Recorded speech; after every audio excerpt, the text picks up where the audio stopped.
ধরলা নদীতে জল বাড়ায় ভাঙল মাথাভাঙ্গা 1 ব্লকের হাসানের ঘাটের বাঁশের সাঁকো।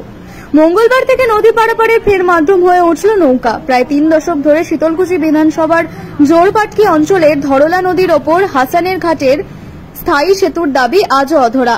আক্ষেপ গ্রামবাসীদের। এখন সকাল 6টা থেকে রাত 8টা পর্যন্ত নৌকা চলবে ঘাট পার হতে।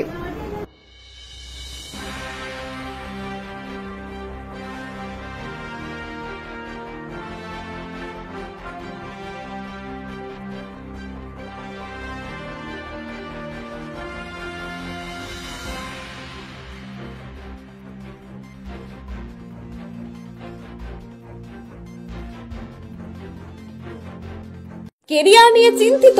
দ্বাদশের পর কি করবেন ভাবছেন? নার্সিং শিখুন Mathura Nath memorial nursing institution থেকে। উন্নত পরিকাঠামো যুক্ত প্রতিষ্ঠানে অভিজ্ঞ faculty, student credit card, 100% placement, আধুনিক হস্টেলের সুবিধা সহ West Bengal nursing council, Indian nursing council ও West Bengal university of health science অনুমোদিত আমাদের কলেজে জিএনএম ও বিএসসি নার্সিং এর সিট বুকিং চলছে। Mathuranath memorial nursing institute, Falakata. Contact 8900095200।